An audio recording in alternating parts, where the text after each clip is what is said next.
बहिणीचं लग्न लावून दिलं. बहिणीचं लग्न लावलं आणि लग्न ज्यावेळी लावून दिलं महाराज, झालं असं की बघता बघता जी बहिणीची परिस्थिती होती हलाखीची सुरू झाली. परिस्थिती कधी बदलेल सांगता येत नाही, नशीब कधी पालटेल सांगता येत नाही. महाराज, बहीण श्रीमंत होती पण श्रीमंतामधून ती गरीबीकडे आली आणि अगदी हलाखीचे जीवन आहे हे ज्यावेळी भावाला कळालं की आपली बहीण अगदी गरीब आहे, तिच्याकडे घालायला कपडे सुद्धा नाही, गळ्यामध्ये फुटका मणी सुद्धा नाही, महाराज भावाने बहिणीकडे यायचं बंद केलं.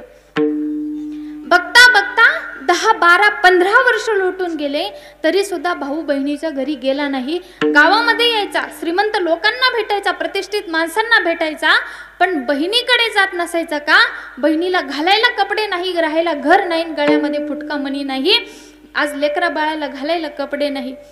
मुलांनी विचारावं दिवाळी आली की आई मामाच्या घरी जायचं गे, आपला मामा कुठे राहतो? नाही बाबा, मामाच्या घरी जायला जमणार नाही, भावाची बाजू सांभाळून न्यावं बहिणीनं. का जायला जमणार नाही? अरे बाबांनो, त्याची परिस्थिती आहे पण तो खूप कामात आहे रे, त्याच्याकडे वेळ नाही, पण त्याची खूप जीव आहे तुमच्यावर, तो नेहमी तुमच्याबद्दल विचारत असतो, गावकऱ्यांना विचारतो, पण त्याच्याकडे वेळ नाही. का? तो मोठा माणूस आहे, आपल्यासारख्या गरीबाला त्याच्याकडे वेळ नाही रे बाबा. आपल्या मुलांना समजूत काढत होती, स्वाभिमानी होती.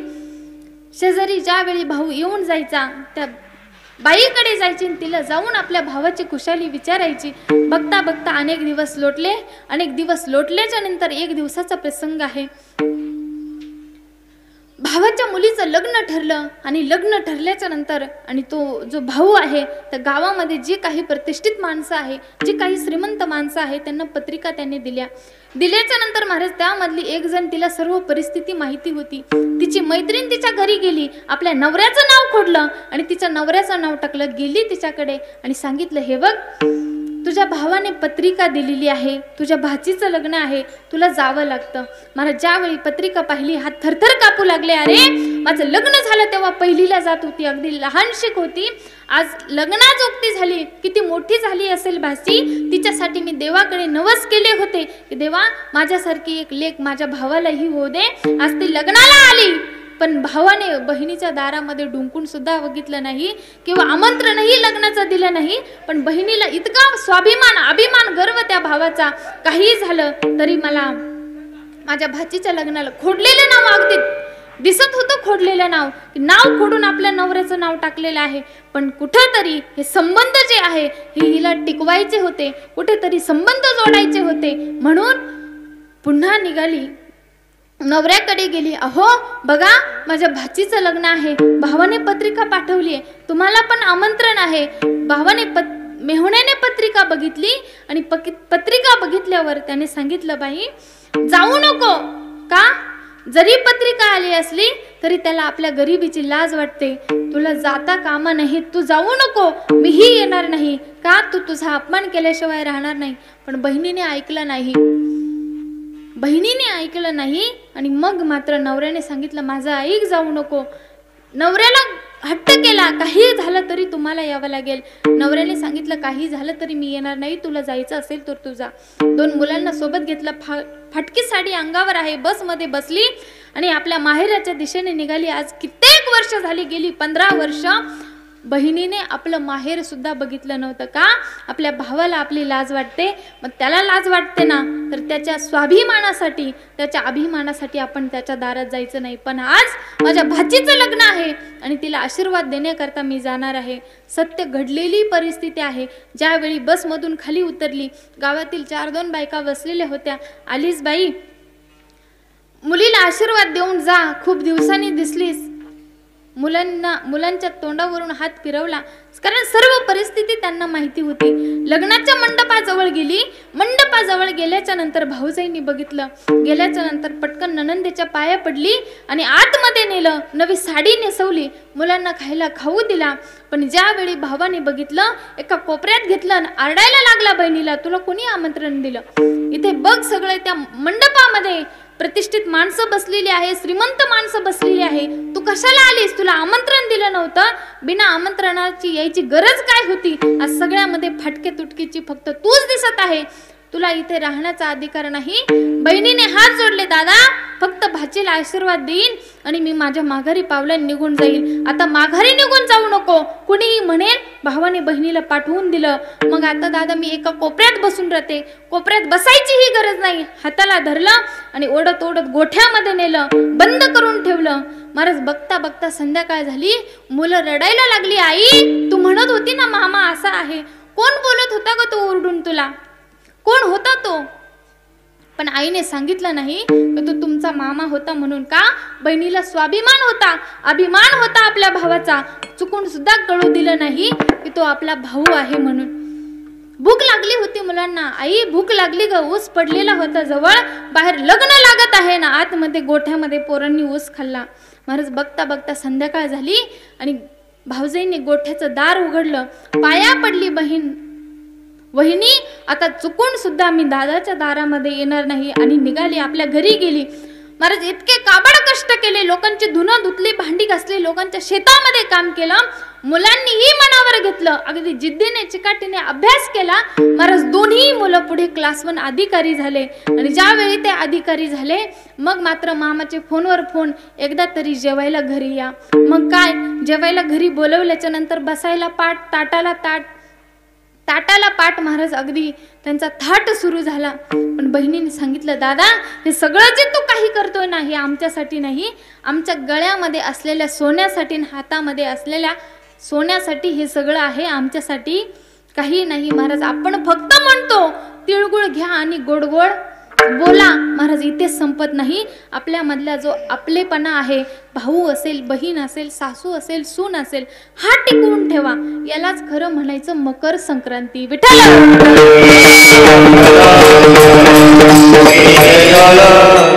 म्हणून संक्रांती आहे. फक्त एकमेकीला पुजलं, कुंकू लावलं. महाराज काही तर कुंकू लावतात, बाकीच्यांना लावलं म्हणून दुसरीलाही लावायचं, एवढंच मनामध्ये. पण द्वेष इतका भरलेला असतो. महाराज ज्यावेळी हे सगळं निवृत्त होईल त्यावेळी आपली खरी मकर संक्रांत साजरी होईल असं मी तरी म्हणेन. विठ्ठल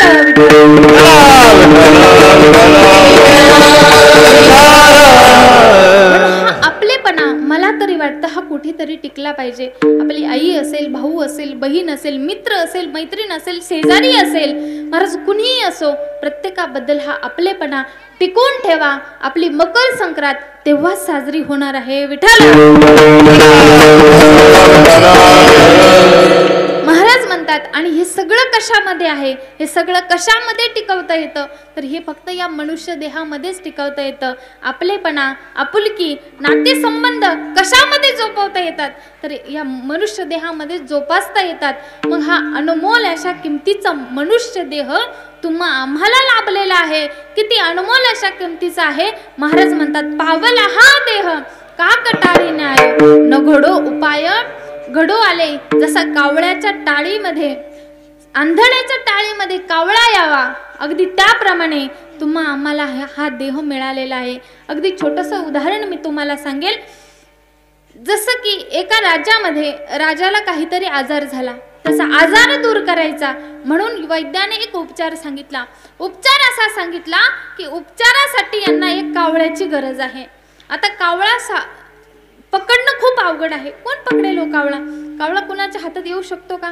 आणि आलाच असता तर मला असं वाटतं की श्राद्धाला, दाव्याला जास्त वेळ वाट बघायची गरज पडली नसती. कावळा पकडून आणला, तिथे लावला, काम झालं. महाराज अतिशय अवघड आहे कावळा पकडणं. मग कसा पकडायचा, काय मनामध्ये विचार चालू आहे. राजाचाही आजार बरा होईना. बघता बघता असं झालं, राजाने सांगितलं एक काम करा, राज्यभर दौंडी पिटवा, राज्यभर बातमी पोहोचवा, ज्याला सापडेल त्याला राजा 5 गावे बक्षीस म्हणून दान देईल. महाराज झालं असं. बघता बघता सर्व राज्यभर बातमी पोहोचवू लागले, जो कोणी राजाला कावळा पकडून देईल त्याला राजा 5 गावे बक्षीस म्हणून देणार आहे. आणि बघता बघता राज्यभर बातमी पोहोचली आणि एक आंधळा मनुष्य, जो जन्मताच आंधळा आहे, ज्याने कधी हे जगही पाहिलं नाही, कावळाही पाहिला नाही, आणि तो तिथून नदीवर आंघोळी करता जात होता. आणि जात असताना महाराज त्याने ती बातमी ऐकली, ती दौंडी ऐकली, आणि ऐकल्याच्या नंतर दुर्लक्ष करून तो पुढे गेला. का? कावळा मी कधी पाहिला नाही. जो कावळा डोळ्या असणाऱ्या माणसांना पकडता येत नाही, तो माझ्या काय हातात येणार? मनामध्ये विचार करून तो पुढे चालला. अंघोळीला गेला, कपडे काढले, नदीमध्ये गेला, डुबकी मारली आणि वरती हात करून भगवंताचं नाव घेतलं आणि टाळी वाजवली. महाराज जेव्हा टाळी वाजवली, योगायोग असा तिथून कावळा उडत चाललेला होता आणि त्याच्या टाळीमध्ये कावळा आला. शेजारच्या माणसाने सांगितलं, अरे राजाने राज्यभर तोंडी पिटवलेली आहे की ज्याला कावळा सापडेल त्याने राजाला आणून द्यावा, त्याला राजा 5 गावे बक्षीस देणार आहे. महाराज आंधळ्याला ज्यावेळी शेजाऱ्याने सांगितलं की तुझ्या टाळीत कावळा आलाय, महाराज त्याने तो कावळा आपल्या बगलेमध्ये दाबला, वरती आला, कपडे घातले, पण मनामध्ये विचार केला की कावळा सापडणं किंवा पकडणं ही काही अवघड गोष्ट नाही. नदीमध्ये जायचं, डुबकी मारायची, वरती हात करायचा, टाळी वाजवायची की टाळीमध्ये कावळा येतो.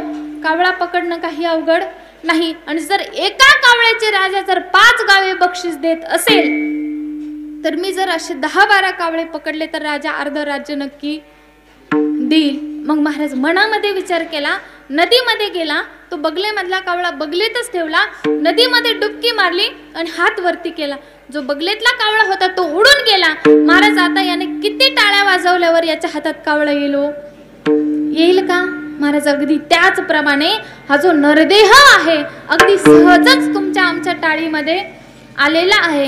आणि एकदा का हा निघून गेला, मग कितीही टाळ्या वाजवत बसा, मिळणार नाही.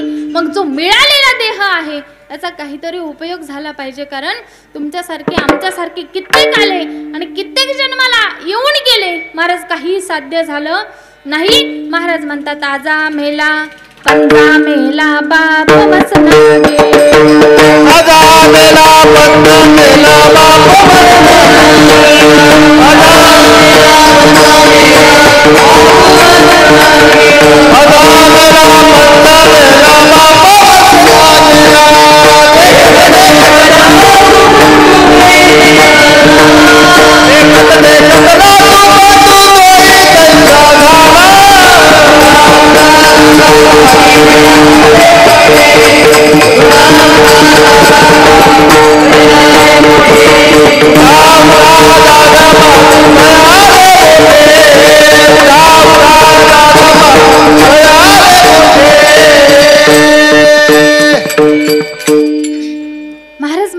आपल्यासारखे कित्येक आले आणि कित्येक जन्माला येऊन गेले, पण महाराज म्हणतात अनमोल अशा किमतीचा हा देह तुम्हा आम्हाला लाभलाय ना, मग काय करा? महाराज मी उदाहरण सांगत असते नेहमी आणि आजही तुम्हाला सांगून जाईल. जर हा देह एकदा का निघून गेला, मग किती धरत बसा, किती आवळत बसा, किती ओढत बसा, महाराज पुन्हा आपल्याला हा देह मिळणार नाही. मग काहीतरी उपयोग झाला पाहिजे. जसं की 2 माणसं होती, 2 जण मित्र होती आणि बैलगाडी घेऊन शेतावरती गेले. शेतावरती गेल्याच्या नंतर बैलगाडीमध्ये त्यांनी चारा रचला आणि रचल्याच्या नंतर एक वरती जाऊन बसला, एक चाऱ्यावर बसला आणि एकाने बैल धरून खाली बसला. बसल्याच्या नंतर दोघांना हिंदी बोलायची खूप हौस होती, खूप हौस. म्हणून 2 जण कधी पण 2 जर सोबत असले आणि 2 सोबत असल्याच्या नंतर काय करायचे, 2 एकमेकांशी हिंदीमध्ये बोलायचे. महाराज दोघांचा संवाद सुरू झाला, तो पण हिंदीमध्ये. जो वरती बसलेला होता त्याने खालच्याला आवाज दिला, अरे नाडा अच्छा पकड के बैठना. असं म्हटल्याच्या नंतर त्याने बैलाचा नाडा सोडून दिला आणि आपल्या पॅन्टचा नाडा धरून बसला. महाराज पॅन्टचा नाडा पॅक धरून बसला, पण झालं असं की पुढे काहीतरी खड्डा होता आणि त्या खड्ड्यामध्ये बैलगाडी आदळली आणि जो वरचा होता तो खाली पडला. वरचा खाली पडला, कंबरडं मोडलं. तो जो बसलेला होता पुढे तो खाली उतरला. का रे म्हटलं खाली पडला? त्याने सांगितलं होतं, तो म्हणाला मी म्हटलं होतं नाडा अच्छा पकड के बैठना. त्याने सांगितलं अभी तक देखो मैंने पकड के ही रखा है. महाराजांना कितीही जरी आवळून ठेवला तरी महाराज तो पडणारच होता. पण जे आवळायचं आहे, जे धरायचं आहे ते आपण धरत नाही आणि बाकीकडेच भरकटत चाललोय. मग नेमकं काय करायचंय? महाराज अभंगाच्या पहिल्या चरणात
आपण जर विचार केला तर महाराज सांगतात की पवित्र ते कुळ पावन तो देश जेथे हरीचे दास जन्म घेते. अशा देशात अशा कुळात आपला जन्म झालाय जेथून हरिभक्त जन्माला येऊन गेले. माऊली ज्ञानोबा आहे, तुकोबा आहे, निळोबा आहे, नवे नवे आदी करून सर्व संत याच मातीतून जन्माला येऊन गेले. अशा मातीत आपला जन्म झालाय. नवे नवे मी सांगून जाईन, ज्या देशामध्ये नद्या नाल्यांची मात्या पित्यांची वृक्षांची पूजा केली जाते अशा देशामध्ये आपला जन्म झालाय. नवे नवे मी अजून पुढे जाऊन सांगेल. ज्या मातीत आपला जन्म झालाय त्या मातीमधून निळोबा आहे, तुकोबा आहे, नवे नवे आदी करून सर्व संत जन्माला येऊन गेले. एवढेच नाही, मी अजून सांगून जाईल. अशा मातीमध्ये आपला जन्म झालाय की याच मातीमधून माझे राष्ट्रमाता राजमाता जिजाऊ होऊन गेल्या, अहिल्याबाई होळकर होऊन गेल्या, जनाई मीराई याच मातीतून होऊन गेल्या. अशा मातीत आपण जन्माला आलोय. नवे नवे अजून सांगून जाईल. छत्रपती शिवाजी राजे, छत्रपती संभाजी राजे, राजश्री शाहू महाराज याच मातीतून जन्माला येऊन गेले. अशा मातीत आपला जन्म झालाय. आपली गर्वाची गोष्ट आहे. ज्यावेळी तुम्ही जा आग्र्याला, महाराष्ट्राच्या बाहेर जाऊन बघा आणि ज्यावेळी त्या दिल्लीच्या त्या आग्र्याच्या त्या किल्ल्यासमोर जाऊन उभे राहा आणि ज्यावेळी छत्रपती शिवाजी राजांचा ते पुतळा समोर दिसतो, महाराज गर्वाने आपली मान ताट झाल्याशिवाय राहणार नाही. का? आम्ही या महाराष्ट्राच्या मातीमधले आहोत, आम्ही या राजाच्या मातीमधले आहोत. हा आपसुक तोंडातून शब्द बाहेर पडतो, कारण अशा मातीत आपला जन्म झालाय. मग अशा मातीत आपला जन्म झालाय. महाराज म्हणतात इतकं भाग्य आहे. नवे नवे हा मनुष्य देह तुम्हा आम्हाला मिळालाय. याची देही घडे देवाचे भजन. याच देहामध्ये भगवान परमात्म्याचं नामचिंतन करता येतं. नवे नवे महाराज म्हणतात धन संपत्ती ही याच देहामध्ये कमवता येते. मिळालाय ना? महाराज म्हणतात आम्हालाही मिळाला. आम्ही काय केलं तर साठविला हरी जिही हृदय मंदिरे. महाराज म्हणतात आम्ही त्या भगवान परमात्म्याला हृदय मंदिरामध्ये साठवलं. मग आता इथे 4-5 प्रश्न असे पडतात की भगवान परमात्म्याला जर हृदय मंदिरामध्ये साठवायचं आहे तर इतका मोठा भगवान परमात्मा हृदय मंदिरामध्ये बसतो का? सगळ्यात पहिला प्रश्न हा आहे की भगवान परमात्मा हृदय मंदिरामध्ये बसतो का? तर जर भगवान परमात्म्याचा विचार केला तर हा भगवान परमात्मा असा आहे जसा भाव तसा देव. त्याच्याकडे तुम्ही ज्या भावाने बघशाल त्या भावाने तो भगवान परमात्मा आपल्याकडे येत असतो. म्हणून त्या भावा जर आपण भगवान परमात्माकडे लेकराच्या आशेने बघितलं तर तो भगवान परमात्मा लेकरू होऊन येत असतो. बापाच्या आशेने बघितलं तो भगवान परमात्मा बाप होत असतो. आईच्या आशेने बघितलं तो भगवान परमात्मा आई होत असतो. मग या हृदय मंदिरामध्ये साठवण्याकरता फक्त तो भाव मनामध्ये पाहिजे. तो भगवान परमात्मा आपल्या हृदय मंदिरामध्ये साठवता येतो. नवे नवे महाराज म्हणतात की देव घ्या कुणी, देव घ्या कुणी, आयता आला घर तुम्ही. आम्ही उत्तर दिलं आम्हाला देव लागत नाही. देव न लगे, देव न लगे, साठवणीचे रुदले जागे. आम्हाला तो देव लागत नाही. का लागत नाही? कारण आमच्याकडे ठेवायला जागा नाही. त्यावेळी महाराज सांगतात त्याला कुठेही ठेवायची गरज नाही. कुठेही ठेवा तर साठविला हरी आपल्या हृदय मंदिरामध्ये ठेवा. मग पुढे दुसरा प्रश्न असा पडतो की जर भगवान परमात्म्याला हृदय मंदिरामध्ये साठवायची गरज आहे की हृदय मंदिरामध्ये साठवायचं आहे म्हणजे तो भगवान परमात्मा आधी हृदयामध्ये नाही, म्हणून त्याला हृदयात साठवायचं आहे किंवा आणायचं आहे. तर यावरही महाराज शंकेचं निरसन करतात की भगवान परमात्मा हृदयामध्ये आहे हेही खरं आहे आणि नाही हेही खरं आहे. जसं की मी सांगेन तुम्हाला भगवान परमात्मा आहे पण नाही हे कसं? तर जसं समोर एखादा वायर आहे, मी तुम्हाला प्रश्न विचारीन त्या वायर मध्ये लाईट आहे का हो? महिला मंडळ झोपल्या तर नाही ना? विठाला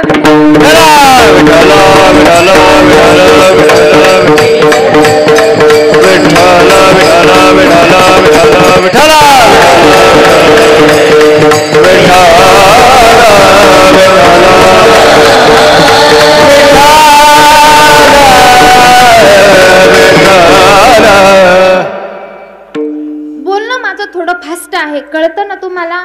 पटपटा बोलते कळतं ना? तरी पण का हळूहळू बोलू? झोपल्या तर नाही ना? मागच्या झोपल्या नाही ना? मग मला सांगा समोर वायर आहे, त्या वायर मध्ये लाईट आहे का? आहे का? आहे. दिसते का? नाही, अगदी त्याप्रमाणे या हृदय मंदिरामध्ये भगवान परमात्मा आहे, पण तो दिसत नाही.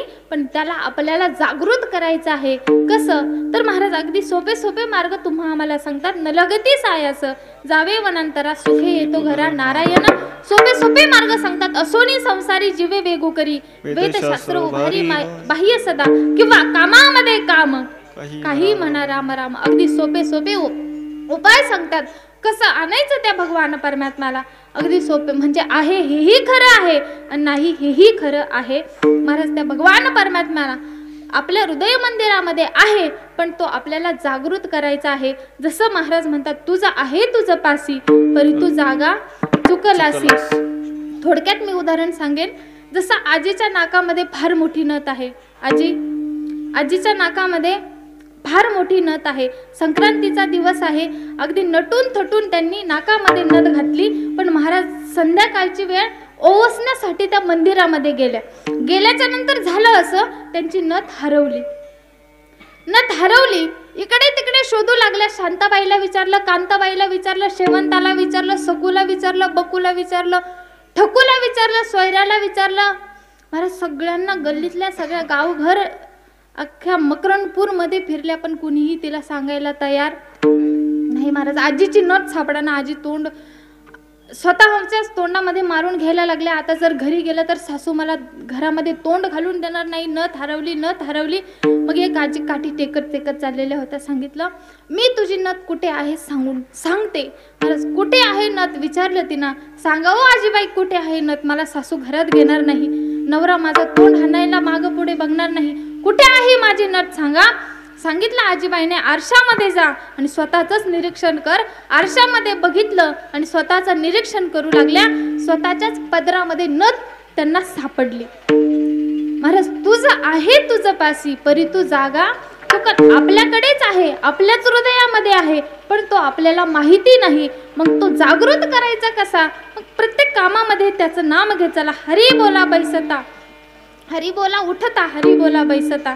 महाराज उठता बसता त्या भगवान परमात्म्याचं नाम घ्या. तो भगवान परमात्मा आपल्या हृदय मंदिरामध्ये आल्याशिवाय राहणार नाही. म्हणजे हेही खरं आहे आणि तेही सुद्धा खरं आहे. जसं मी अजून एक थोडक्यात उदाहरण सांगून जाईल. गायनाचार्य आपले गजानन महाराज आणि प्रवीण महाराज दोघे जण प्रवास करण्याकरिता निघाले. महाराज अगदी दोघे जण मित्र आहेत. प्रवास करण्याकरिता निघाले. महाराज आळंदीला समजा आपण ते जाण्याकरिता निघाले. मकरणपूरच्या बस स्टँडवर गेल्याच्या नंतर गजानन महाराजांनी प्रवीण महाराजांना सांगितलं, सुंदर अशी जिलेबी सकाळी सकाळी इथे तळली जात आहे. काही झालं तरी मला आता जिलेबी खाण्याची इच्छा आहे, हो की नाही? मला जिलेबी खायची आहे. पण प्रवीण महाराजांनी सांगितलं, अजून सप्ताह संपलेला नाही, पाकिट काही मिळालेलं नाही. त्याच्यामुळे जिलेबी खायची पण खिशात पैसे नाही. मग आता करायचं काय? पण गजानन महाराज थोडी चालाक होते. त्यांनी सांगितलं, काही झालं तरी जिलेबी खायची. गेले आणि जिलेबी खायला जाऊन बसले. महाराज एक प्लेट मागवली आणि जिलेबी खायला सुरुवात केली. पण प्रवीण महाराजांनी मनात विचार केला, जर गजानन महाराजांच्या खिशात पैसे नाही तरी सुद्धा ही जिलेबी खायला बसले, मग आपण का माघार घ्यायची? मग ते सुद्धा जिलेबी खायला गेले. महाराज दोघांनी ही जिलेबी खायला सुरुवात केली. दोघांची ही जिलेबी जवळजवळ गजानन महाराजांची जिलेबी संपली. प्रवीण महाराज अजून खातच होते. गजानन महाराज दुकानदाराकडे गेले. दुकानदाराने विचारलं, पैसे द्या. पण गजानन महाराजांनी सांगितलं, मी पैसे तुम्हाला जिलेबी खाण्याआधीच दिले. महाराज दोघांमध्ये वाद सुरू झाला. गजानन महाराज म्हणायचे मी दिले, दुकानदार म्हणायचे नाही दिले. दोघांमध्ये वाद सुरू झाला. इकडे प्रवीण महाराजांची जिलेबी खाऊन झाली. ते उठले दुकानदारांकडे गेले, ओ दुकानदार, तुमच्या दोघांच्या भांडणामध्ये हे विसरून जाऊ नका, मी पैसे तुम्हाला दिलेले आहे. दुकानदाराने सांगितलं, नाही नाही, आमच्या दोघांच्या भांडणामध्ये मी हे विसरणार नाही की तुम्ही मला 20 रुपये दिले. महाराज वाद इतका वाढला. गजानन महाराज म्हणायचे, अहो मी देवाचा भक्त आहे, मी वारकरी आहे, मी माऊलीचा सेवक आहे, मी तुम्हाला पैसे दिले, मी अजिबात खोटं बोलत नाही. दुकानदार म्हणायचा, नाही नाही, तुम्ही पैसे दिले नाही. महाराज दोघांमध्ये वाद इतका वाढला. शेजारी पाजारी सर्व माणसे जमा झाली. सर्व प्रवासी माणसे जमा झाल्याच्या नंतर महाराज प्रवाशांनी त्या माणसांनी सांगितलं, हे बघा, तुमच्यामध्ये ज्यावेळी वाद झाला, व्यवहार झाला, त्यावेळी आम्ही तर इथे नव्हतो. तुमच्यामध्ये काय झालं आम्हाला माहिती नाही, पण तुम्हाला काही पुरावा आहे का की यांनी पैसे दिल्याचा तुमच्याकडे काही पुरावा आहे का? त्यांनी सांगितलं इथे कुणीही नव्हतं, पण इथे हा एक माणूस होता, प्रवीण महाराज या ठिकाणी आम्ही जिलेबीचे पैसे दिले त्यावेळी होता. मग प्रवीण महाराजांकडे गेले. का हो, यांनी पैसे दिले का? प्रवीण महाराजांनी सांगितलं बाकी यांचं काही भांडण बिंडण मला माहिती नाही, पण मी जसे दिले तसे यांनी सुद्धा दिले. महाराज यांनी दिले होते का? नव्हते दिले, म्हणजे हे सुद्धा खरं आहे. आणि त्यांनी दिले का? नाही दिले, म्हणजे ते सुद्धा खरं आहे. अगदी त्याप्रमाणे भगवान परमात्मा हृदयामध्ये आहे हे सुद्धा खरं आहे, आणि तो नाही हे सुद्धा खरं आहे. तो आहे, मग तो आपल्याला कसा आणायचा आहे? तर महाराज म्हणतात तो भगवान परमात्मा त्याच्या नामचिंतनाने महाराज आपलासा करायचा आहे. आणि तो आपलासा केल्याच्या नंतर महाराज काय होतं? अभंगाचं दुसरं चरण. त्यांची सरली येरधार, त्यांची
हृदय मंदिरामध्ये साठवल्यामुळे काय झालं तर त्यांची सरली येर झालं आणि झालं सफल व्यापार.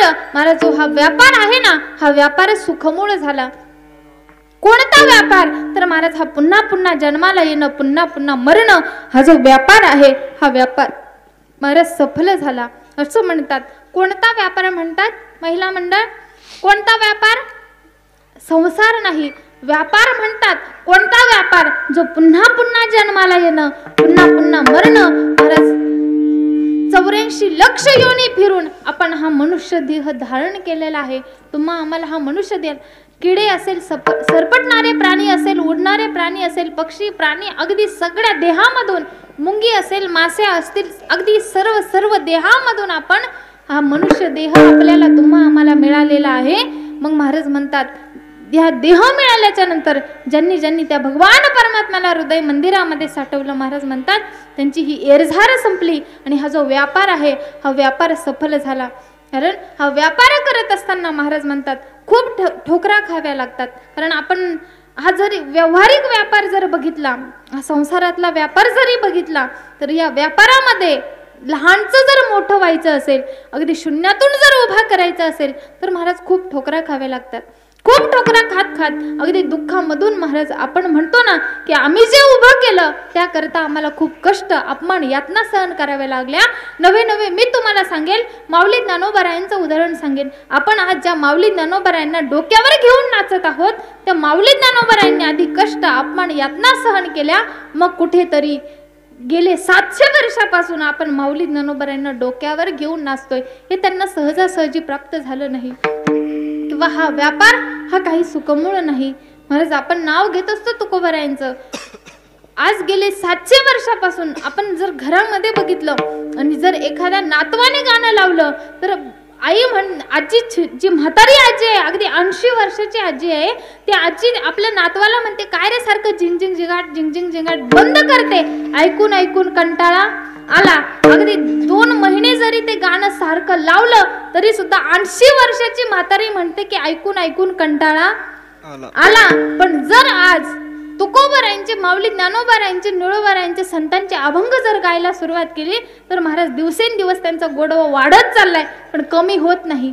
कशामुळे तर महाराज त्यांनी जो व्यापार आहे अगदी ठोकरा खाऊन, अगदी कष्ट अपमान यातना सहन करून महाराज त्यांनी ही जी एरझार आहे, हा जो व्यापार आहे हा सुखाचा केलेला आहे.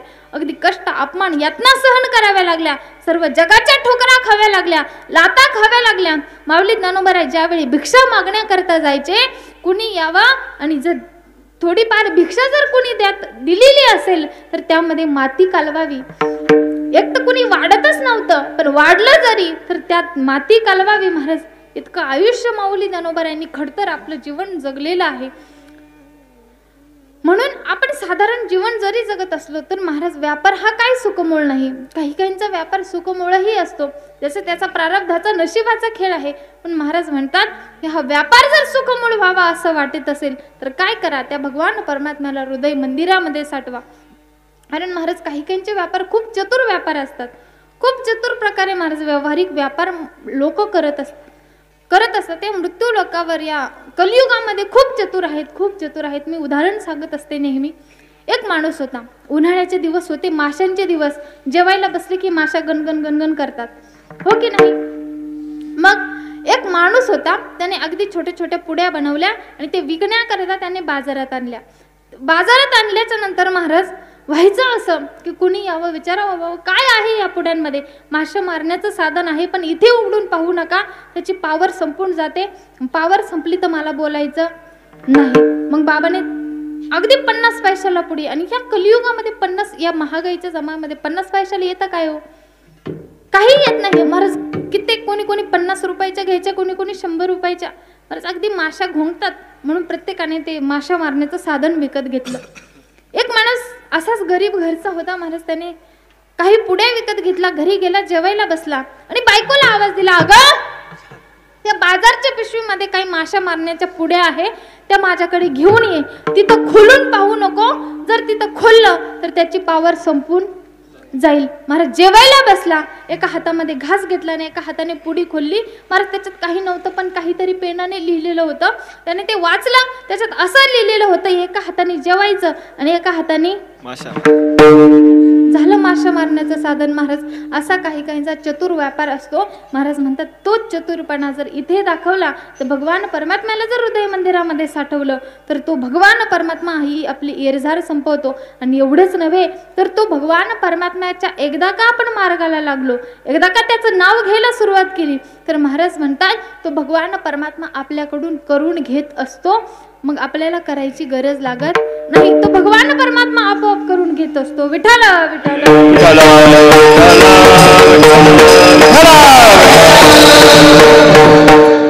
तो करून घेतो, फक्त एकदा त्याच्या मार्गाला चला. कारण भगवंताने ही देहरूपी तुम्हा आम्हाला गाडी चालवायला दिलेली आहे. मग ही गाडी कोणत्या दिशेने चालवायची, सत्याच्या मार्गाने चालवायची की खोट्याच्या मार्गाने चालवायची, अधर्माच्या मार्गाने चालवायची, धर्माच्या मार्गाने चालवायची, हे तुमच्या आमच्या हातामध्ये आलेला आहे. आणि म्हणून आपल्याला नेमकं कोणत्या वाटेने जायचं हे तुम्ही आम्ही ठरवायचं आहे. आणि आपण एकदा का त्या भगवान परमात्म्याच्या वाटेने निघालो की मग तो भगवान परमात्मा काही होऊ देत नाही. हे तर मान्यच आहे, पण तो भगवान परमात्मा आपल्याकडून करून घेत असतो. जसं की मी एक उदाहरण तुम्हाला सांगेल. एक अगदी 60-65 वर्षाचा माणूस होता. त्याचा तरुणबाण मुलगा नेमकंच त्याचं लग्न झालं. आणि लग्न झाल्याच्या नंतर बापाने सांगितलं, हे बघ मला आता गेली 2-3 वर्ष झाली मी पंढरपूरला गेलो नाही, माझी अशी इच्छा आहे की मी 5-6 दिवस पंढरपूरला जाऊन यावं. मुलाने सांगितलं, बाबा तुम्ही काळजी करू नका, घरचं सगळं मी सांभाळून घेईन, तुम्ही पंढरपूरला जा. बापाने सांगितलं, हे बघ बाळा तू शेतामध्येही जाऊ नको, दूधही काढू नको, दूधही विकायला नेऊ नको, माझं फक्त एक काम कर, अरे गेली 60-65 वर्ष माझा नित्यनेम चुकला नाही. 60-65 वर्षापासून मी रोज पहाटे लवकर उठतो, देवपूजा करतो, संध्याकाळी हरिपाठ म्हणतो आणि पंढरीची वारी करतो. हे बघ बाळा, हरिपाठही मी म्हणेन, मी पंढरीची वारीही करेन. आता वारी करता मी 5-6 दिवसात जाऊन वापस येतो. माझं एक काम अपूर्ण राहतंय, ती म्हणजे घरातली देवपूजा. पहाटे 4 वाजता उठायचं आणि 4 वाजता उठून तू देवपूजा करायची. महाराज मुलाने सांगितलं, बाबा पहाटे 4 वाजता उठायचं. थंडीचे दिवस आहे, थंडी वाजायला लागली, अगदी कुडकुड व्हायला लागले, थंडी सुटलेली आहे. बाबा पहाटे 4 वाजता उठणं मला जमणार नाही. नाही बाळा, काही झालं तरी तुला करावं लागेल. बाप पंढरीच्या वारीला निघून गेला. निघून गेल्याच्या नंतर महाराज हा झोपलेला होता. पहाटेचे 4 वाजले. आईने उठवलं, बाळू, ए बाळू, अरे बाबा उठ, पहाटेचे 4 वाजलेले आहे, तुला देवपूजा करावं लागन. महाराज उठला, कसा तरी उठला, स्वेटर घातलं, देवाला बादलीमध्ये घातलं, विहिरीकडे गेला आणि विहिरीकडे जाऊन महाराज त्याने सर्व देव त्या विहिरीमध्ये सोडले. विहिरीमधून वरती वडले. पण आपल्या देव्हाऱ्यामध्ये काही चपटे देव असतात बघा, जे पूजावेच लागतात, असतात की नाही. महाराज ते देव पाण्यावरती तरंगले.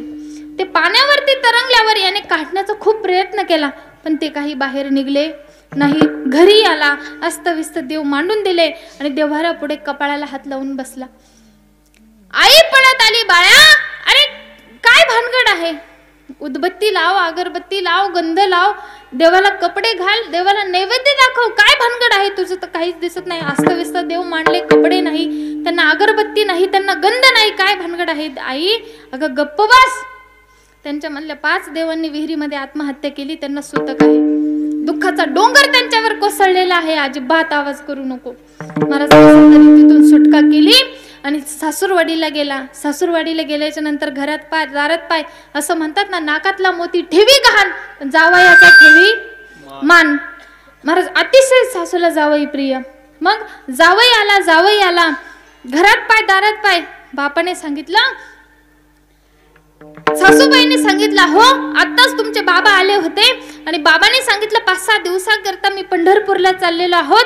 तुमच्या सासऱ्यांनाही पंढरपूरला 5-6 दिवसाकरता घेऊन गेले. सर्व कामं मी करून घेईन, पण देवपूजेला माणूस नव्हता. बरं झालं जावई बापू तुम्ही आला. मला जावई बापूला असं वाटलं होतं आता चांगला पाहुणचार होईल, पण ज्यावेळी असं कळला की यांचीही देवपूजा करायची आहे, मला जावई बापूने ना खुशीने जावई बापूने मान हलवली आणि मान हलवल्याच्या नंतर जावई बापू पूजा करण्याकरता जाऊन बसले. महाराज सासूबाईंनी अगदी महागड्या वस्तू आणून दिल्या, अगदी घमघमाट त्या वस्तूंचा सुटला. धूप आहे, अगरबत्ती आहे, दीप आहे, महाराज अत्तर आहे. आणि ज्यावेळी त्याचा वास सुटला, शेजारची बाई पळत आली, का ग अशी नवलाची गोष्ट कधी घडली नाही, अशी गोष्ट घडली, तुझ्या घरामधून इतका सुगंध यायला लागलाय, काय चाललंय. तिने सांगितलं, शांत बस, जावई बापूंची पूजा चालू आहे, त्यांच्या पूजेमध्ये विघ्न आलेला त्यांना चालत नाही, आवाज करू नको. तिने सांगितलं, तू नेमकं कोणत्या कोणत्या वस्तू आणल्या त्या मलाही सांग. महाराज शेजारीन बाईने तोपर्यंत गावामध्ये जाऊन सगळ्या वस्तू आणून ठेवला. माझ्या इकडे प्रकार असा झाला, आता जावई बापू जेवायला बसणार, तोच शेजारीन पळत आली, जावई बापू आहो, तुम्हाला लागणाऱ्या सगळ्या वस्तू मी आणून ठेवलाय, तेवढी देवपूजा करून घ्या. महाराज कंटाळला, तो वैताग आला, मनामध्ये विचार केला, ह्या वाटेनेच मी जायला नको होतं. मग आता त्या सासूरवाडीलाच त्याने एक विहीर शोधली. आता विहिरीमध्ये उडी मारणार, तोच त्या विहिरीचा मालक आला. अहो जावई बापू, उडी मारू नका, तुम्हाला खायला देईन, राहायला देईन, प्यायला देईन, काय दुःख असेल मला सांगा, तुम्ही का उडी मारता मला सांगा. माझ्याकडे सगळं कामाला माणसं आहेत, फक्त देवपूजेला माणूस नाही. मला सांगायचं तात्पर्य एकच, एकदा का त्याच्या मार्गाला लागला ना, तो आपोआपच करून घेत असतो. म्हणून फक्त एकदा त्याच्या मार्गाला चला. अगदी खोटं खोटं त्याचं नाव घ्यावं ना. जर सासू जर सुनेसोबत भांडायला लागली तर मी सुनेला एकच मार्ग सांगेन, जेवढी जेवढी जोरात सासूबाई तिला शिव्या देईन, जेवढ्या जेवढ्या जोरात तिला सासूबाई बोलेल, तेवढ्या तेवढ्या जोरात तिने रामकृष्ण हरी म्हणायचं. जसा जसा सासूबाईचा आवाज वाढेल तसा तसा आपलाही वाढवायचा, रामकृष्ण हरी, रामकृष्ण हरी. सासूबाईने माघार घेतल्याशिवाय सासूबाई राहणार नाही. विठाला विठाला.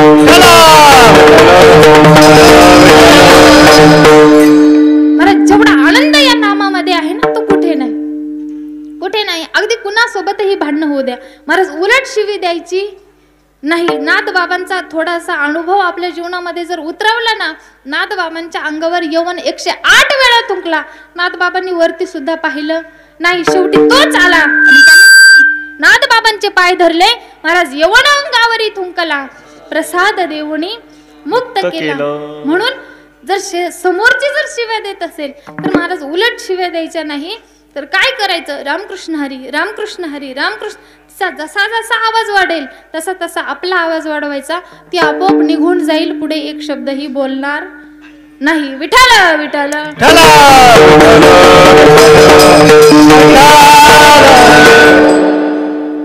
म्हणून महाराज म्हणतात, एकदा का त्या भगवान परमात्म्याच्या वाटेला गेला ना की तो भगवान परमात्मा करून घेत असतो. आपल्याला करायची ही गरज पडत नाही. फक्त मन शुद्ध ठेवा, आपल्या हृदयामधले 6 विकार बाहेर काढा, आपलं हृदय स्वच्छ ठेवा आणि एकदा का तो विराजमान झाला, महाराज म्हणतात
राहे तेथे. एकदा का आपलं हृदय चित्त निर्मळ केलं की तो भगवान परमात्मा आपल्या हृदय मंदिरामध्ये येऊन राहत असतो.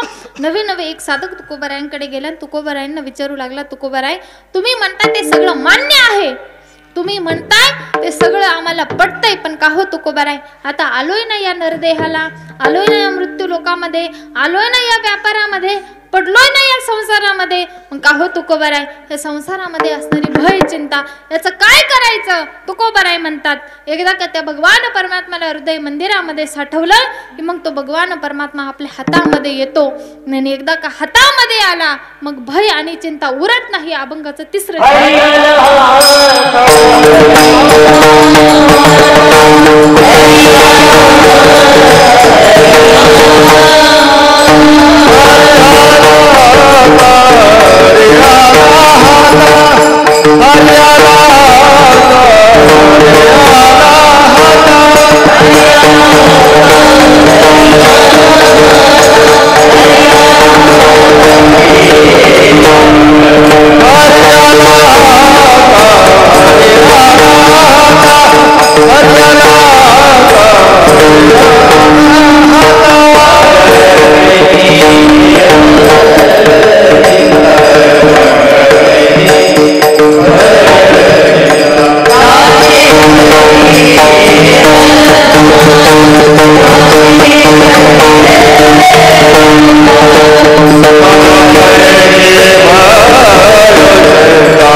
भय चिंता. एकदा का तो भगवान परमात्मा आपल्या हातामध्ये आला, एकदा का तो आपलासा झाला, महाराज म्हणतात भयही उरत नाही आणि चिंताही उरत नाही. जर चिंतेचा विषय केला तर जसं म्हणतात ना की चिंतन करोगे तो चिंता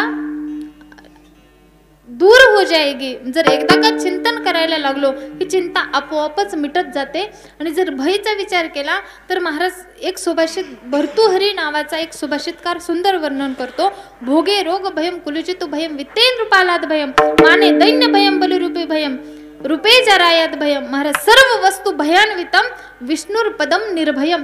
सर्व वस्तूच्या ठिकाणी भय आहे पण एकच ठिकाण असं आहे की जिथे भय नाही ते म्हणजे विष्णुर पदम निर्भयम. तर फक्त भगवान परमात्म्याच्या ठिकाणी भय नाही, बाकी सगळीकडे भयच भय भरलेला आहे. सगळीकडे भीती आहे.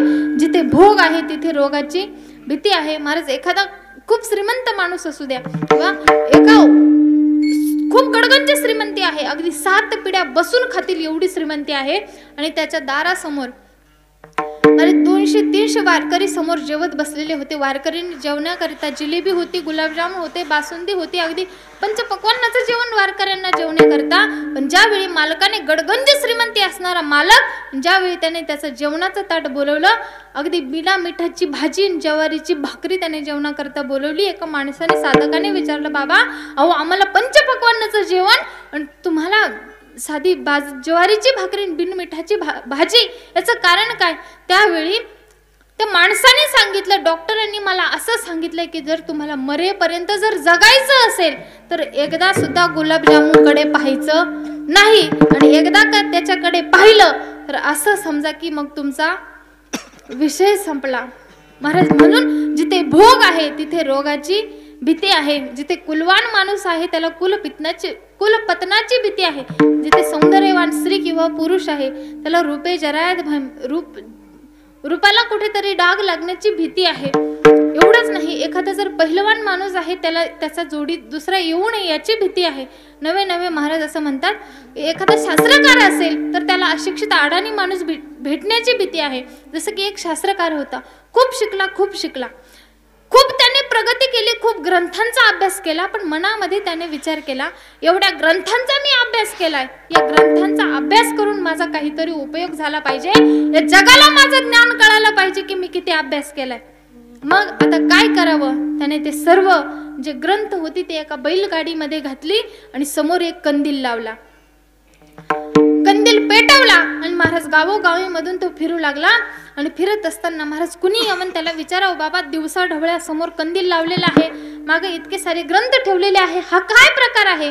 त्याने सांगावं, जे मागे ग्रंथ ठेवलेले आहे या ग्रंथांमध्ये तुम्ही मला काही प्रश्न विचारा, मी तुम्हाला उत्तर देईल आणि जर का मला उत्तर आलं नाही समोर जो लावलेला कंदील आहे तो मी विझवून टाकेल.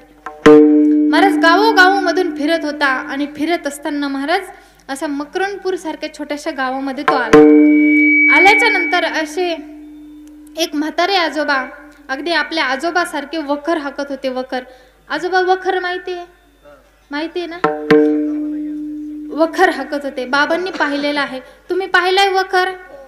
पाहिलेला आहे. बाबा वखर हाकत होते आणि वखर हाकत असताना त्याने ती बैलगाडी पाहिली, मागे इतके सारे ग्रंथ ठेवलेले आहे, पुढे कंदील लावलेला आहे. बाबा पळतच गेले, बाबा हा काय प्रकार आहे? पुढे कंदील लावलेला आहे, मागे इतके सारे ग्रंथ ठेवलेले आहे. त्याने सांगितलं, मला जगातला कुठलाही प्रश्न विचार, मी तुला उत्तर देईन आणि जर का मला उत्तर आलं नाही तर समोर जो कंदील लावलेला आहे तो मी विझवून टाकेन. बाबा पळतच गेले, जिथे वखर हाकत होते त्या वखराच्या वरची दांडी उपसून आणली. दांडीला काय म्हणतात माहितीये बाबा?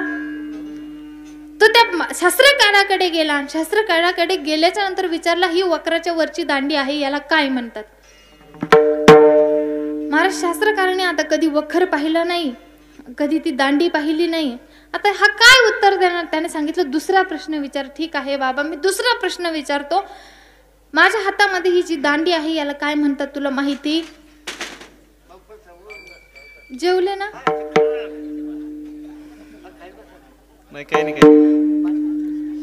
बसून घ्या. विठ्ठल विठ्ठल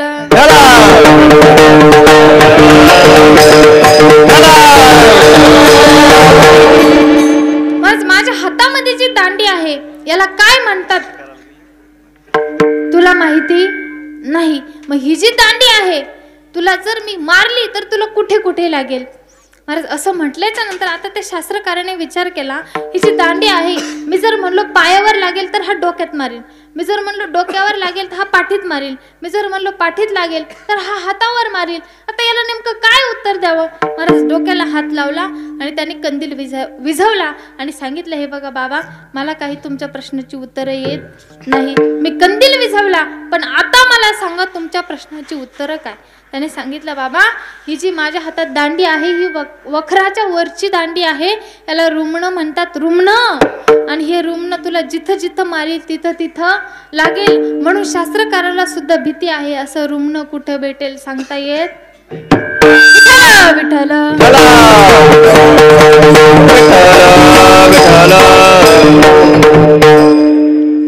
म्हणून महाराज म्हणतात की सर्व गोष्टींच्या ठिकाणी भय आहे, सगळीकडे भय आहे, पण महाराज हे भय कुठे नाही आहे किंवा कुठे गेल्याच्या नंतर हे भय नाहीसं होतं, तर महाराज म्हणतात ते फक्त आणि फक्त त्या भगवान परमात्म्याच्या दारामध्ये गेल्याच्या नंतरच हे भय नाहीसं होतं.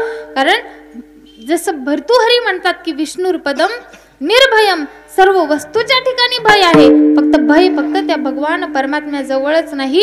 म्हणून काय करायचं आहे तर त्या भगवान परमात्म्याला शरण जायचं आहे. कोण कोण गेलं हो त्या भगवान परमात्म्याला शरण? कोण कोण गेलं? कुणी कुणी त्या भगवान परमात्म्याला हृदय मंदिरामध्ये साठवलं? अनेक दृष्टांत आपल्याला, अनेक उदाहरणं बघायला मिळतील संत चरित्रामध्ये, पण त्यामध्ये मोजके चरित्र मी तुम्हाला सांगते. कोणी कोणी साठवलं, कुणी कुणी आपलंसं केलं, तर मी तुम्हाला सांगेल, सावता महाराजांनी त्या भगवान परमात्म्याला आपल्या हृदय मंदिरामध्ये साठवलं. धन्य त्याची माता, धन्य त्याचा पिता, आणि साठविला दाता त्रैलोक्याचा. महाराज ज्यावेळी ज्यांना हातही नाही पायही नाही असे असणारे कुर्मदास घरंगळत भगवंताच्या भेटीसाठी वारी करण्याकरता निघाले. पण वारी करण्याकरता निघाल्याच्या नंतर महाराज पुढे चालवे ना, आता हातही नाही पायही नाही, फक्त अगदी धडाच्या या ओंडक्यानेच फक्त वारी केली. लोहदंड गावापर्यंत गेले, पण पुढे चालवे ना, म्हणून भगवान परमात्मा त्या कुर्मदासाच्या भेटी करता आले आणि पुढे सावता महाराजांचा मळा दिसला. सावता महाराजांच्या मळ्यामध्ये आले आणि आल्याच्या नंतर सोबत जे ज्ञाना आणि नामा होते त्यांना तिथंच थांबवलं. सांगितलं, समोर सावताचा मळा आहे, मी 5 मिनिटात पाणी पिऊन येतो. ज्यावेळी भगवान परमात्मा आले आणि आल्याच्या नंतर सावता महाराजांना सांगितलं, सावता, माझ्या मागं 2 चोर लागले, खूप चतुर चोर आहे, एक ज्ञान आहे आणि एक नाम आहे, आणि जर का तुम्हाला लपवलं नाही तर ते मला कुठूनही शोधून काढतील. सांगितलं, देवासमोर उसाचा मळा आहे, नाही तेथे जमणार नाही, ते खूप चतुर आहे, तेथूनही शोधून काढतील. वांग्याचा मळा आहे, तेथेही जमणार नाही. सावता, मला अशा ठिकाणी लपव जिथून मला कोणीही काढू शकत नाही. समोर इळा होता, इळा भाजी कापण्याकरता समोर विळा पडलेला होता. तो विळा उचलला, आपलं हृदय फाडलं आणि भगवान परमात्म्याला हृदय मंदिरामध्ये बसवलं. महाराज पुढेही चरित्र येतं की हृदयामध्ये बसवल्याच्या नंतर जो पितांबर होता तो बाहेर राहिला आणि तो बाहेर राहिलेला पितांबर ज्ञाना आणि नामाने बघितला आणि तेव्हा भगवान परमात्म्याला शोधून काढलं. मला पुढचं चरित्र सांगायचं नाही, सांगायचं फक्त इतकंच आहे की सावता महाराजांनी भगवान परमात्म्याला आपल्या हृदय मंदिरामध्ये साठवलं. पुढे उदाहरण मी अजून सांगेल जनाबाईचं. जनाबाईने सुद्धा भगवान परमात्म्याला आपल्या हृदय मंदिरामध्ये साठवलं. जनाबाई म्हणते, हृदय बंदी खाना केला, आता विठ्ठल कोंडीला. भगवान परमात्म्याला जनाबाईने आपल्या हृदय मंदिरामध्ये कोंडलं. नवे नवे मी सांगेल, जनाई जात्यावर दळण दळायची आणि ते दळण भगवान परमात्म्याने जनाईला दळू लागावं. जनाई ज्यावेळी दळण दळण्याकरता बसायची, तिकडे पहाटेची वेळ आहे, सर्वजण तिकडे काकडा करायचे की उठा पांडुरंगा, प्रभात समय पातला, वैष्णवांचा मेळा गरुडा पारी दाटला, देवा जागे व्हा, राई रखुमाबाई तुम्हा येऊ द्या दया, शेजे हलवूनी जागे करा देवराया. तिकडे सर्वजण मंदिरामध्ये काकडा करायचे आणि त्या काकड्याच्या वेळेला ज्यावेळी इकडे जनाई हातामध्ये जात धरायच्या, एका हाताने त्या जात्याच्या मुखामध्ये दाणे घालवायच्या आणि घातल्याच्या नंतर महाराज दळायला सुरुवात करायच्या आणि सुरुवात केल्याच्या नंतर महाराज भगवान परमात्म्याला आळवायच्या. सुंदर माझे जाते ग फिरते बहुतुके, ओव्या गाऊ कौतुके तू ये रे बा विठ्ठला, ओव्या गाऊ कौतुके तू ये रे बा विठ्ठला. जीव शिव दोन्ही कुंटे गे, प्रपंचाचे नेटे गे, लावणी पाची बोटे गे तू ये रे बा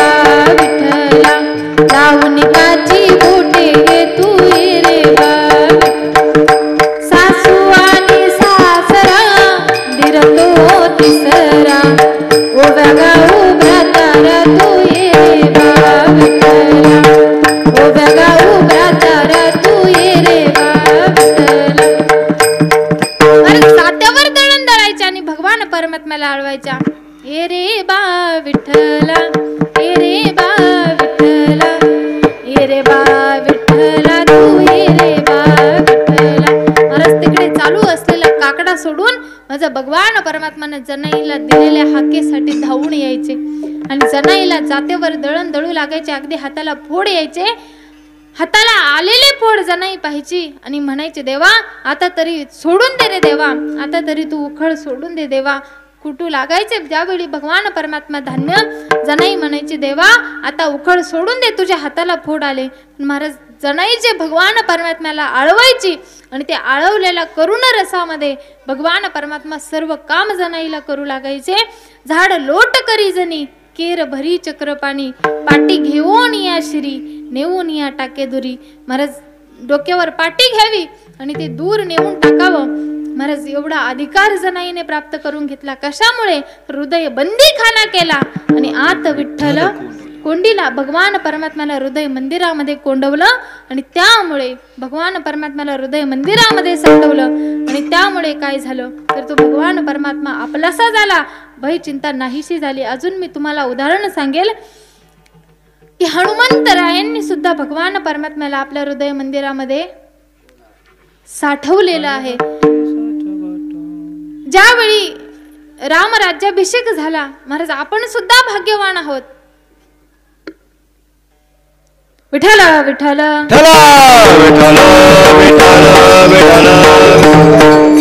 इकडे बघा, इकडे लक्ष द्या. महिला मंडळ जागे आहात ना? मागचे थंडी वाजते का?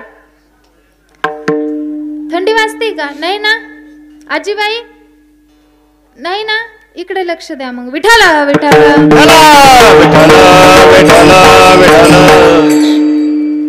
ज्यावेळी रामराज्याभिषेक झाला आणि रामराज्याभिषेक झाल्याच्या नंतर बक्षीस वितरण समारंभ सोहळा सुरू झाला. मला सुरू झाल्याच्या नंतर प्रत्येकाला बक्षीस देण्यात आली, प्रत्येकाला दिली, पण हनुमंतरायाला काहीच दिलं नाही. आणि दिलं नाही हे सीता मातेला वाईट वाटू लागलं. का? सगळ्यात उपकारी असणारा हनुमंतराय प्रत्येकावर उपकार केले, सुग्रीवावर केले, भरतावर केले, विभीषणावर केले, लक्ष्मणावर केले, स्वतः भगवंतावर केले, सीता मातेवर सुद्धा हनुमंतरायांनी उपकार केले. मग एवढा उपकारी असणारा हनुमंतराय, मी सांगेल तुम्हाला, जर रामायणामधलं हनुमंत नावाचं जर पात्र काढलं, भगवंतां जर पात्र काढलं, मग महाराज भगवंत सुद्धा त्या रामायणामध्ये शून्य आहे. सगळ्यात महत्वाचं पात्र रामायणामध्ये कोण असेल तर माझे हनुमंतराय आहेत. आणि मग ज्यावेळी सीता माता सांगू लागल्या, अहो सगळ्यात महत्वाचं पात्र आहे हनुमंतराय, सगळ्यांना बक्षीस दिली, माझ्या हनुमंताला काहीच दिलं नाही. त्यावेळी भगवान परमात्मा म्हणतात, मलाही द्यावंसं वाटतंय ग, पण त्याचे उपकार इतके आहे की काय द्यावे त्यासी. व्हावे उतराई ठेवी तो हा पायी जीव थोडा, काय द्यावं त्याला कळत नाही. मग काय देऊ मी त्याला, आता मला कळे ना. आता तुझ्याकडे असेल तर तूच दे. मग गळ्यामधला नवरत्नाचा हार काढला, मर्ज अनमोल अशा किमतीचा की 9 वेळा ही पृथ्वी विकत घेईल अशा अनमोल अशा किमतीचा तो हार आहे. भगवान परमात्म्याच्या हातात दिला. द्या तुम्ही हनुमंतरायाला. हनुमंतरायाला दिला. हनुमंता हा हार साधा सुद्धा समजू नको, 9 वेळा या हाराने पृथ्वी विकत घेता येईल इतका अनमोल अशा किमतीचा हा हार आहे, याला साधा सुद्धा समजू नको. सीता मातेने उपदेश केला, समजावून सांगितलं. हनुमंतरायाने तो हार घेतला, आपल्या हातामध्ये घेतला, भगवंताचं दर्शन घेतलं. सीता मातेपुढे नतमस्तक झाले, एका झाडावर जाऊन बसले. प्रत्येक मणी तोडायचे, फोडायचे, फेकून द्यायचे.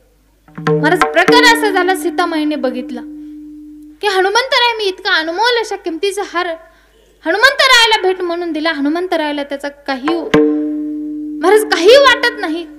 मग हनुमंतरायाकडे गेला. का रे हनुमंता, काय प्रकार आहे? हनुमंतरायाने सांगितलं, माते मला माफ कर, पण मला बघतोय की या मण्यांमध्ये जो अनमोल अशा किमतीचा हार आहे ज्याने 9 वेळा पृथ्वी विकत घेता येते, हा हारामध्ये माझा भगवान परमात्मा मला दिसतोय का? म्हणून मी हे मन तोडतो, फोडतो, बघतो त्यात माझा भगवान परमात्मा आहे का, आणि नाही दिसला की तो मणी फेकून देतो. महाराज राग आला सीता मातेला. अरे त्या मनामध्ये काय बघतोस देवाला, तुझ्या हृदयामध्ये आहे का? महाराज आपलं हृदय फाडलं आणि सीता मातेचं आणि प्रभू रामचंद्राचं दर्शन हनुमंतरायाने घडवलं. सांगायचं तात्पर्य एकच, साठविला हरी. भगवान परमात्म्याला हृदय मंदिरामध्ये साठवलं, भगवान परमात्मा हातामध्ये आला. मग भयही राहिली नाही आणि चिंताही राहिली नाही. मी 3 उदाहरणं सांगितले, म्हणजे फक्त यांनीच भगवान परमात्म्याला हृदय मंदिरामध्ये साठवलं असं नाही महाराज, आदी करून सर्व संतांनी तर भगवान परमात्म्याला आपल्या हृदय मंदिरामध्ये साठवलं. सूरदासांचं सुद्धा उदाहरण आपल्याला बघायला मिळेल.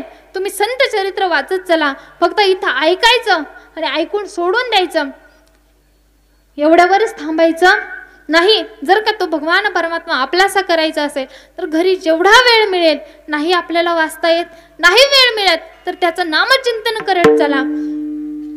त्याने काय होईल, तो भगवान परमात्मा आपल्या हातामध्ये येईल आणि आपल्या हातामध्ये येऊन भय आणि चिंता नाहीशी होऊन महाराज म्हणतात, तो जो भगवान परमात्मा आहे, तो भगवान परमात्मा आपलं कर्म उरू देत नाही. अभंगाचा शेवटचा चरण. तुका म्हणे हरे